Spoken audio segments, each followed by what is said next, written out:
സീക്കാറ്റ് പ്രോഗ്രാമിൻ്റെ ഈ പുതിയ എപ്പിസോഡിലേക്ക് എല്ലാ മാന്യപ്രേക്ഷകർക്കും ഹൃദ്യമായ സ്വാഗതം.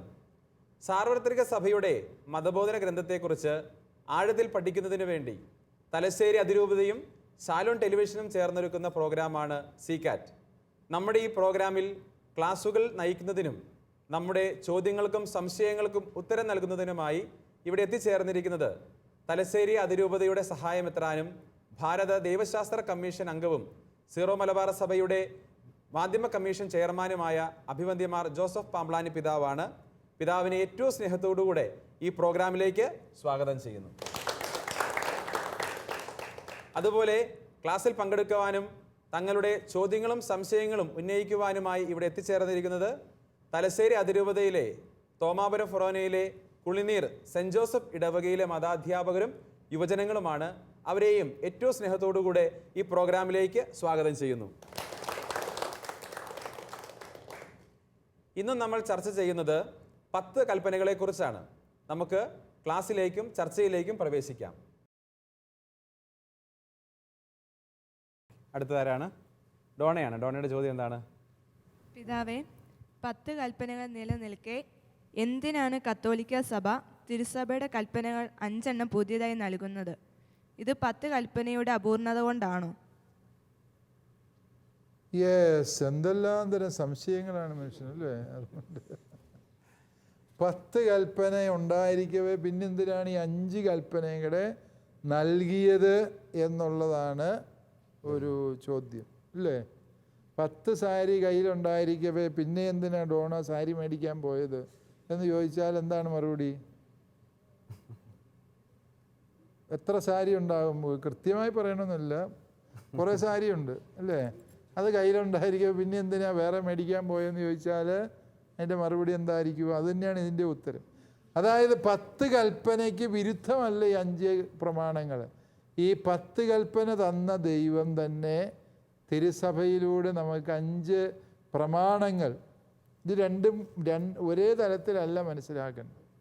10 കൽപ്പനകൾ മാറ്റം വരുത്താൻ പാടില്ലാത്ത ദൈവപ്രമാണങ്ങളാണ് എങ്കിൽ തിരുസഭയുടേത് എന്താണ്? പ്രീസെപ്റ്റ്സ് എന്നാണ്.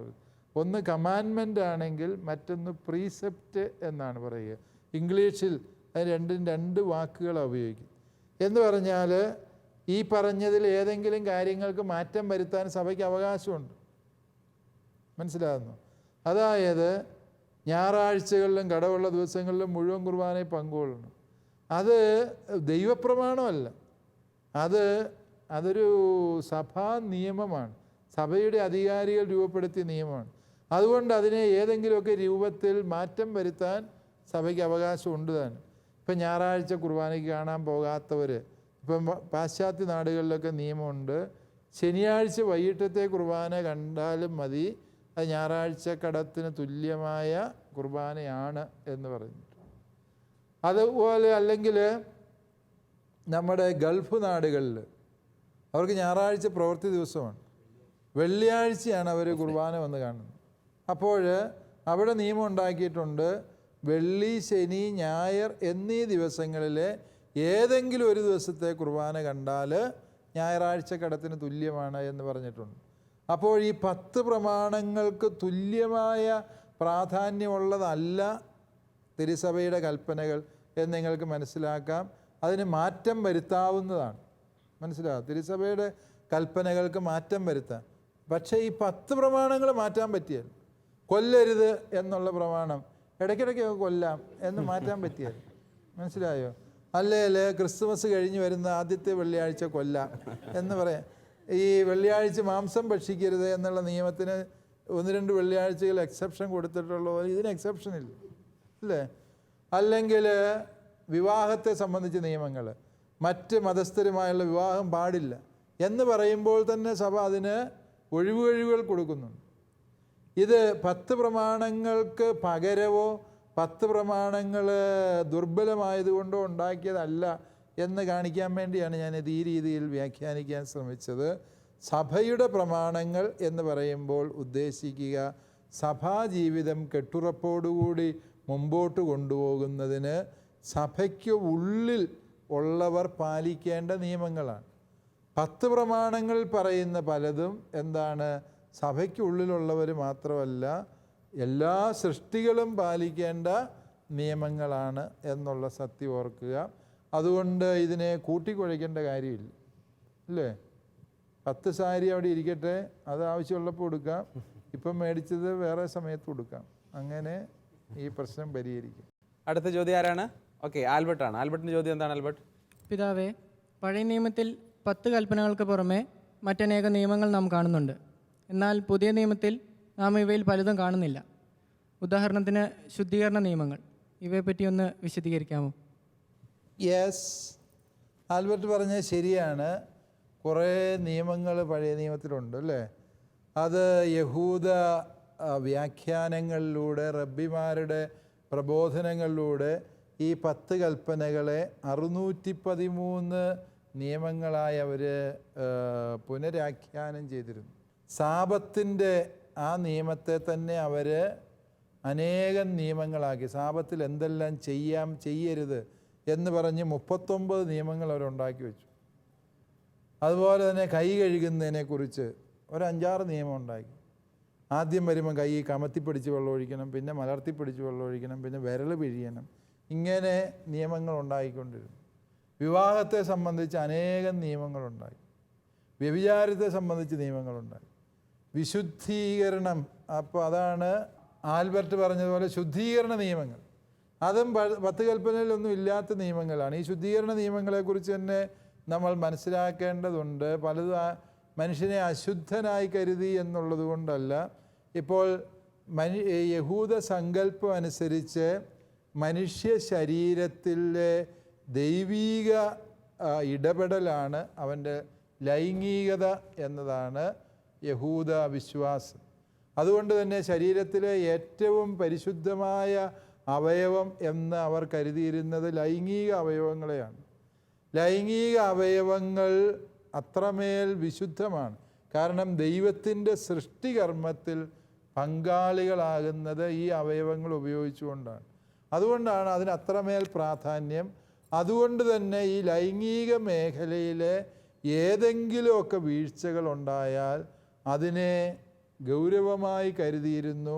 മനുഷ്യൻ്റെ ശരീരത്തിൽ സംഭവിക്കുന്ന സ്വാഭാവികമായ പ്രതിഭാസങ്ങളെപ്പോലും അവർ അശുദ്ധമാക്കുന്ന കാര്യങ്ങളായിട്ട് കരുതിയിരുന്നു.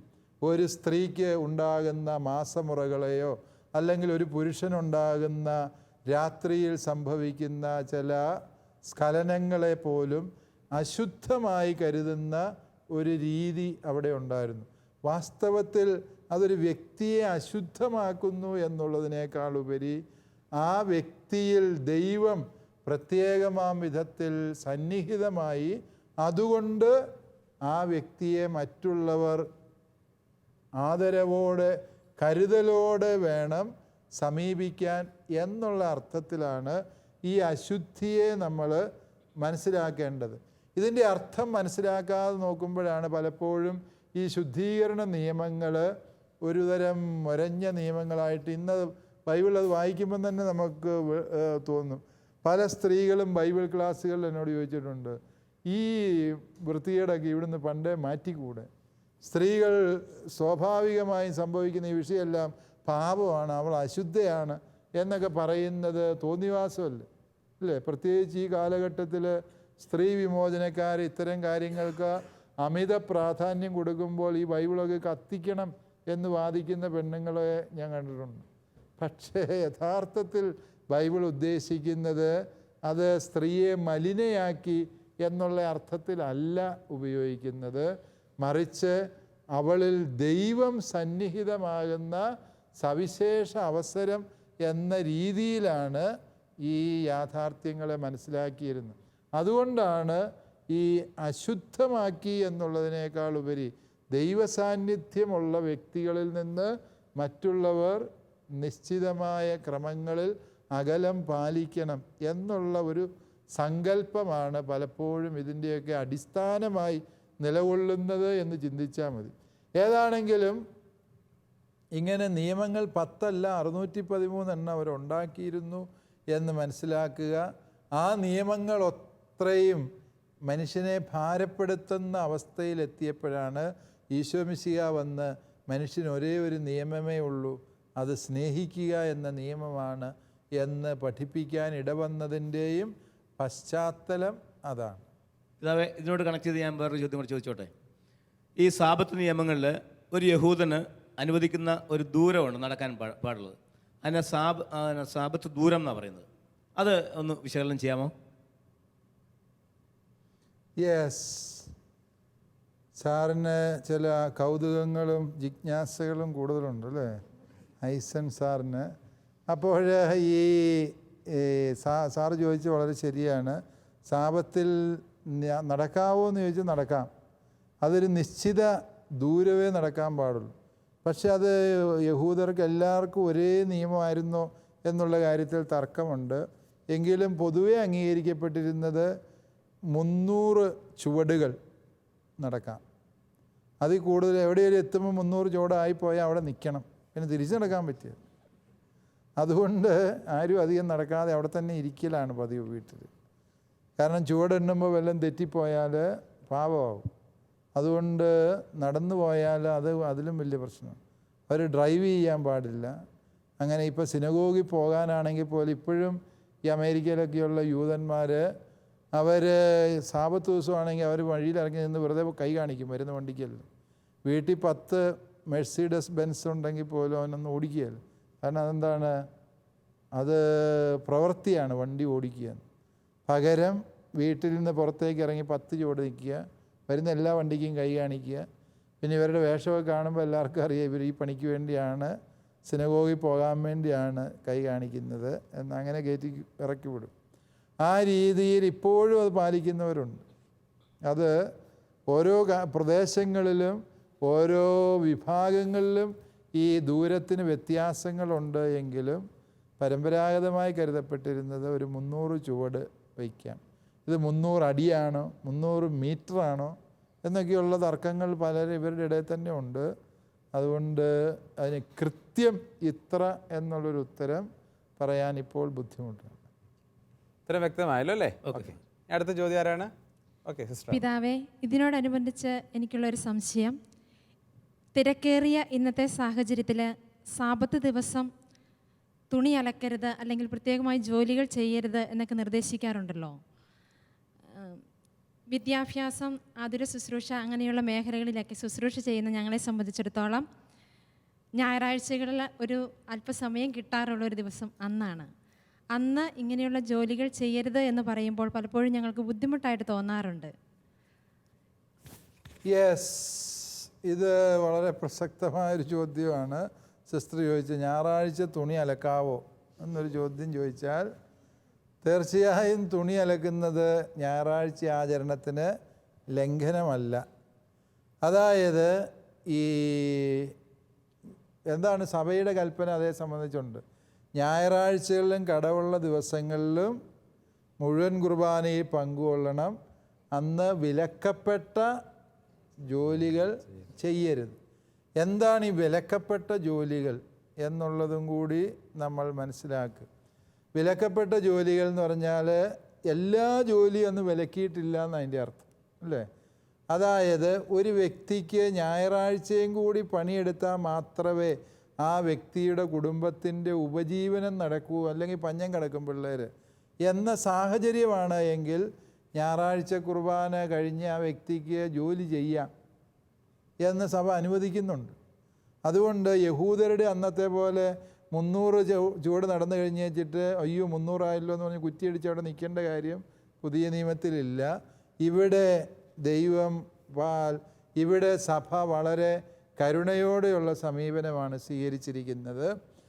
അതുപോലെ തന്നെ നിങ്ങൾക്ക് തുണി അലക്കാനും മറ്റ് ജോലികൾ ചെയ്യാനും വേറെ ദിവസമില്ല. ഈ ഒരു ഞായറാഴ്ച മാത്രമാണ് ഒഴിവ് കിട്ടിയിരിക്കുന്നത് എങ്കിൽ നിങ്ങൾ അലക്കാത്ത തുണിയും കൊണ്ട് പിറ്റേ ആഴ്ച പോയി മനുഷ്യരെ ബുദ്ധിമുട്ടിക്കുന്നതിനേക്കാളും പുണ്യപ്രവൃത്തി ഏതാണ്? ഇന്ന് അലക്കി മെനയായിട്ട് പോകുന്നതാണ്. അതുകൊണ്ട് അതാണ് ഈ വിലക്കപ്പെട്ട ജോലികളെ ചെയ്യാൻ പാടില്ലാത്തുള്ളൂ. ഇത് വിലക്കപ്പെട്ട ജോലിയല്ല, ഇതൊരു നല്ല കാര്യമാണ്. ഒരുപക്ഷെ നിങ്ങൾ അലക്കാതെ പോയാൽ അതൊരു വിലക്കപ്പെട്ട പണിയായി തീർന്നെന്നിരിക്കും അല്ലേ. ഓക്കെ, അടുത്ത ചോദ്യം ആരാണ്? ഓക്കെ, സിസ്റ്ററാണ്. സിസ്റ്ററിന്റെ ചോദ്യം എന്താണ്? സിസ്റ്ററും തുണി അലക്കുന്നതാണോ ചോദിക്കാൻ പോകുന്നത്? അല്ല പിതാവേ, എൻ്റെ സംശയം വേറെയാണ്. ഓക്കെ 10 കൽപ്പനകൾ ദൈവം മോശ വഴിയായി ഇസ്രായേൽ ജനതയ്ക്ക് നൽകിയിരുന്നത് ഇസ്രായേൽ ജനതയ്ക്ക് മാത്രമാണോ നൽകിയിരുന്നത്? ഇനി എല്ലാ ജനങ്ങളും അത് കൃത്യമായി പാലിച്ചിരുന്നു? അതുകൂടാതെ ഇനി വിജാതിയർ എങ്ങനെയാണ് ഈ നിയമത്തെ കണ്ടിരുന്നത്? ഓക്കെ, ഇത് വളരെ പ്രസക്തമായ ചോദ്യമാണ് സിസ്റ്ററിൻ്റേത്. അതായത് ദൈവം ഈ കൽപ്പന ഇസ്രായേലിന് മാത്രം നൽകിയതായിരുന്നോ എന്ന് ചോദിച്ചാൽ ഇതിലെ ചില പ്രമാണങ്ങളെങ്കിലും ഇസ്രായേലിനെ മാത്രം വിവക്ഷിച്ചിട്ടുള്ളതാണ്. നിൻ്റെ ദൈവമായ കർത്താവ് ഞാനാകുന്നു, ഞാനല്ലാതെ വേറൊരു ദൈവവും നിനക്കുണ്ടാകരുത്. ഇത് വാസ്തവത്തിൽ സൃഷ്ടികളായ സർവ്വ മനുഷ്യർക്കും ദൈവം നൽകുന്നതാണ്. എങ്കിലും ഈ പ്രമാണം പാലിക്കുന്നത്, ഈ കൽപ്പന നൽകിയ യാഹ്വേയെ ദൈവവും കർത്താവുമായി സ്വീകരിച്ചതാരായിരുന്നു? ഇസ്രായേൽക്കാർ മാത്രമേ ഉള്ളൂ. അതായത് ദൈവം ഇത് സർവ്വ സൃഷ്ടപ്രപഞ്ചത്തെയും വിഭാവനം ചെയ്തിരുന്നുവെങ്കിലും പ്രത്യക്ഷത്തിൽ അത് പ്രാവർത്തികമാക്കിയിരുന്നത് ഇസ്രായേൽക്കാർ മാത്രമായിരുന്നു. അതിലെ ചില കൽപ്പനകളെങ്കിലും, അതായത് 1, 2, 3 കൽപ്പനകൾ തീർച്ചയായും ഇസ്രായേലിൻ്റെ പരിപ്രേക്ഷ്യത്തിൽ മാത്രം പ്രസക്തമായ കൽപ്പനകളാണ്. എന്നാൽ മാതാപിതാക്കളെ അനുസരിക്കണം. അത് യഹൂദൻ മാത്രം അനുസരിച്ചാൽ പോരാ. നമ്മുടെ നാട്ടിൽ തന്നെ നോക്കുക, മാതാപിതാക്കളെ അനുസരിക്കണം എന്നുള്ള ക്രിസ്ത്യാനികൾ മാത്രം പാലിക്കുന്ന കൽപ്പനയാണോ? അല്ല, അത് ഇന്നാട്ടിലെ എല്ലാ മതവിഭാഗങ്ങളിലും പാലിക്കുന്ന കൽപ്പനയാണ്. ഇവിടെ മാത്രമല്ല, എല്ലാ രാജ്യങ്ങളിലും ആ കൽപ്പനയുണ്ട്. മാതാപിതാക്കളെ മാനിക്കുക. അപ്പോഴെന്താണ്? ആ ദൈവപ്രമാണത്തിന് ഈ മതപരമായ പരിമിതികൾക്ക് അപ്പുറത്തേക്ക് പ്രസക്തിയുണ്ട്. അതുകൊണ്ട് ഈ 10 കൽപ്പനകൾ ഒരേ സമയം തന്നെ എല്ലാ സൃഷ്ടികൾക്കും ബാധകമായിട്ടുള്ളതാണ്. എന്നാൽ ചില കൽപ്പനകളെങ്കിലും നിലവിലുള്ള സാഹചര്യത്തിൽ മതപരമായ പരിമിതികൾക്കുള്ളിൽ ആചരിക്കപ്പെടുന്നവയാണ്. ഇത്രയും വ്യക്തമായല്ലോ അല്ലേ? അടുത്ത ചോദ്യം ആരാണ്? ഡെൽസി ടീച്ചറാണ്. ടീച്ചറുടെ ചോദ്യം എന്താണ്? പിതാവേ, എൻ്റെ ചോദ്യം ഇതാണ്. പഴയ നിയമം വായിക്കുമ്പോൾ കർത്താവ് ഉടമ്പടിയും കൽപ്പനകളും നൽകുന്നുവെന്ന് കാണപ്പെടുന്നു. ഈ ഉടമ്പടിയും കൽപ്പനകളും തമ്മിലുള്ള വ്യത്യാസം എന്താണ്? യെസ്, ഉടമ്പടിയും കൽപ്പനയും തമ്മിലുള്ള വ്യത്യാസം, അവ തമ്മിൽ വളരെ അടിസ്ഥാനപരമായ വ്യത്യാസമുണ്ട്. കൽപ്പന പാലിച്ചുകൊള്ളാമെന്ന് മനുഷ്യൻ ചെയ്യുന്ന വ്യവസ്ഥയ്ക്കാണ് എന്തെന്ന് പറയുക? ഉടമ്പടി എന്ന് പറയുക. 10 കൽപ്പനകൾ മോശ എല്ലാവർക്കും മുമ്പിൽ വായിച്ചു കേൾപ്പിച്ചു. ആ നിയമങ്ങളും ചട്ടങ്ങളും അനുസരിച്ച് ഞങ്ങളും ഞങ്ങളുടെ സന്തതി പരമ്പരകളും ജീവിച്ചു കൊള്ളാം എന്ന് ദൈവജനം ദൈവത്തിന് മുമ്പിൽ നടത്തുന്ന ആ ഒരു പ്രതിജ്ഞയാണ് പിന്നീട് ഉടമ്പടിയായി മാറുന്നത്. അപ്പോൾ ഈ ഉടമ്പടികൾ എന്ന് പറയുന്നത് ഹിത്യരും സുസറേന്യരും തമ്മിൽ നടന്ന ഒരു ഉടമ്പടിയുണ്ട്. ചിലപ്പോൾ നമുക്കറിയാം 2 രാജ്യങ്ങളാണ്. ആ 2 രാജ്യങ്ങൾ തമ്മിൽ യുദ്ധത്തിലൂടെ അത് പരിഹരിക്കാനുണ്ടാക്കിയ ഉടമ്പടിയായിരിക്കും. ആ ഉടമ്പടിയിലെ മാനദണ്ഡങ്ങൾ അനുസരിച്ചാണ് ഈ പഴയ നിയമത്തിലെ ഉടമ്പടി മാതൃക രൂപീകരിച്ചിരിക്കുന്നത് എന്ന് ബൈബിൾ പണ്ഡിതന്മാർ പറയുന്നുണ്ട്. പക്ഷെ പ്രമാണങ്ങൾ അനുസരിക്കുന്നവർക്ക് അനുഗ്രഹം, ലംഘിക്കുന്നവർക്ക് ശിക്ഷ. ഇതാണ് ഉടമ്പടിയുടെ വ്യവസ്ഥ എന്ന് പറയുന്നത്. അതുകൊണ്ട് പ്രമാണങ്ങൾ തന്നെയാണ്. പ്രമാണങ്ങൾ പാലിച്ചാലുള്ള അനുഗ്രഹങ്ങളും ലംഘിച്ചാലുള്ള ദുരന്തങ്ങളും വിശദീകരിക്കുന്ന കർമ്മത്തെയാണ് എന്തെന്ന് വിളിക്കുക? ഉടമ്പടി എന്ന് വിളിക്കുക. ഈ ഉടമ്പടി പ്രമാണങ്ങളുമായി ഒരു ബന്ധമില്ലാതെയും നടത്താവുന്നതാണ്. ഇപ്പം ദൈവം അബ്രാഹവുമായി ഉടമ്പടിയിൽ ഏർപ്പെട്ടു. അബ്രാഹമേ, നിന്നെ ഞാൻ വലിയൊരു ജനതയുടെ പിതാവാക്കി തീർക്കും. ദൈവം അബ്രാഹത്തോട് നടത്തുന്ന ഉടമ്പടിയാണ്. അവിടെ പ്രത്യേകിച്ച് പ്രമാണങ്ങളൊന്നുമില്ല. ദൈവം ഒരു കൽപ്പനയെ കൊടുത്തുള്ളൂ. എന്താണ്? നീ നിൻ്റെ ജനത്തെയും പിതൃഗ്രഹത്തെയും വിട്ട് ഞാൻ കാണിച്ചു തരുന്ന ദേശത്തേക്ക് വരിക. അങ്ങനെ വന്നു കഴിഞ്ഞപ്പോൾ ദൈവം നടത്തിയ ഉടമ്പടിയാണ് ഞാൻ നിന്നെ അനേകം ജനതകളുടെ പിതാവാക്കി മാറ്റും എന്നുള്ളത്. അതുകൊണ്ട് ഉടമ്പടികൾ 10 പ്രമാണങ്ങൾക്ക് വെളിയിലും സംഭവിക്കാവുന്ന സത്യമാണ് എന്ന് നമ്മൾ തിരിച്ചറിയും. അതുകൊണ്ട് ഈ പഴയ നിയമത്തിലെ വിവിധ ഉടമ്പടികളെ ക്രിസ്തു പൂർത്തീകരിക്കുന്നത് കുരിശിലെ പുതിയ ഉടമ്പടിയിലൂടെയാണ്. ആ പുതിയ ഉടമ്പടി ഈശോ എഴുതിയത് സ്വന്തം രക്തം കൊണ്ടാണ് എന്ന് നമ്മൾ തിരിച്ചറിയുന്നു. ആ ഉടമ്പടിയിലൂടെ നമ്മൾ ദൈവത്തിൻ്റെ മക്കളും ദൈവരാജ്യത്തിൻ്റെ അവകാശികളും ആയിത്തീർന്നു എന്ന് പൗലോസ്ലീഹ പഠിപ്പിക്കുന്നുണ്ട്. അപ്പോൾ ഉടമ്പടികളെ വ്യത്യസ്തമായിട്ടാണ് പ്രമാണങ്ങളിൽ നിന്ന് മനസ്സിലാക്കേണ്ടത്. അടുത്ത ചോദ്യം ആരാണ്? അനീനയാണ്. അനീനയുടെ ചോദ്യം എന്താണ്? പിതാവേ, കൽപ്പനകളെല്ലാം ചെയ്ത് ജീവിക്കുന്ന ഒരു വ്യക്തിയും അതോടൊപ്പം തന്നെ കൂടുതൽ വ്രതങ്ങളും നേർച്ചകളും കൂടി ചെയ്ത് ജീവിക്കുന്ന മറ്റൊരു വ്യക്തിയും, ഇവർക്ക് രണ്ടുപേർക്കും ലഭിക്കുന്ന ദൈവകൃപയിൽ എന്തെങ്കിലും വ്യത്യാസം ഉണ്ടായിരിക്കുമോ? യെസ്, അനീനയുടെ ചോദ്യം, കൽപ്പനകളെല്ലാം പാലിച്ച് ജീവിക്കുന്ന ഒരു വ്യക്തിയും വ്രതങ്ങളെല്ലാം പാലിച്ച് ജീവിക്കുന്ന ഒരു വ്യക്തിയും, അങ്ങനെ രണ്ട് വ്യക്തികൾ തമ്മിൽ എന്താണ് അടിസ്ഥാനപരമായ വ്യത്യാസം അനീന? ഈ വ്രതങ്ങൾ പാലിച്ച് ജീവിക്കുക എന്ന് പറഞ്ഞാൽ അതൊരു കൽപ്പന അനുസരിച്ചുള്ള ജീവിതം തന്നെയാണ്, അല്ലേ? ദൈവപ്രമാണങ്ങൾ പാലിക്കാതെ ഒരു വ്യക്തി വ്രതം പാലിക്കുന്നു എന്ന് പറയുന്നതിൽ അർത്ഥമില്ല. ഇപ്പോൾ ഉദാഹരണമായി സിസ്റ്റേഴ്സ്, വൈദികർ, സന്യസ്തരൊക്കെയും വ്രതങ്ങൾ പാലിക്കുന്നു, അല്ലേ? വ്രതങ്ങൾ എന്ന് പറഞ്ഞാൽ ദാരിദ്ര്യം, ബ്രഹ്മചര്യം, അനുസരണം. അവർ ഈ 3 വ്രതങ്ങൾ മാത്രമേ പാലിക്കുന്നുള്ളൂ എന്ന് ചോദിച്ചാൽ അല്ല. ദൈവപ്രമാണങ്ങളെല്ലാം പാലിക്കുന്ന കൂട്ടത്തിലാണ് അവരെന്തുകൂടെ അഡീഷണലായിട്ട് ചെയ്യുന്നതാണ്, അല്ലേ?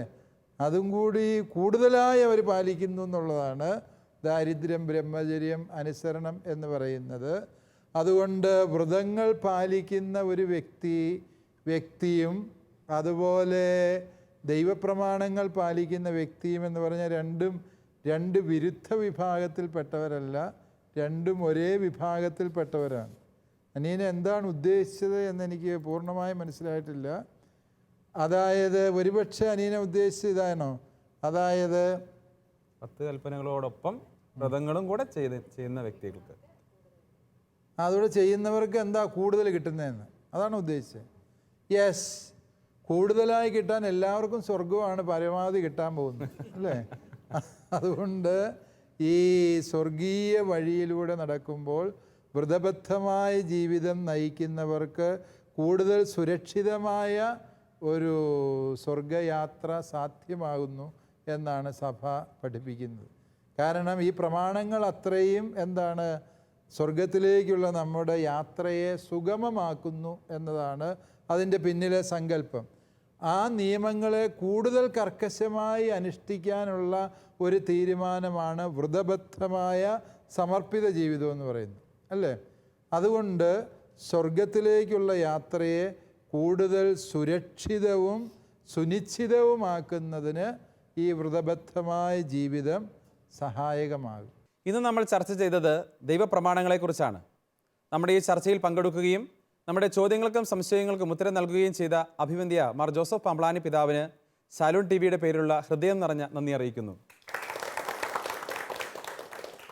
അതുപോലെ ഈ ചർച്ചയിൽ പങ്കെടുത്ത് നല്ല ചോദ്യങ്ങൾ ചോദിച്ച കുളിനീർ സെൻറ് ജോസഫ് ഇടവകയിലെ മതാധ്യാപകർക്കും യുവജനങ്ങൾക്കും ശാലോം ടിവിയുടെ പേരിലുള്ള ഹൃദയം നിറഞ്ഞ നന്ദി അറിയിക്കുന്നു. ദൈവപ്രമാണങ്ങളെക്കുറിച്ചുള്ള ചർച്ച ഇവിടെ അവസാനിക്കുന്നില്ല. അടുത്ത എപ്പിസോഡിൽ വീണ്ടും കാണുന്നതുവരെ നന്ദി, നമസ്കാരം.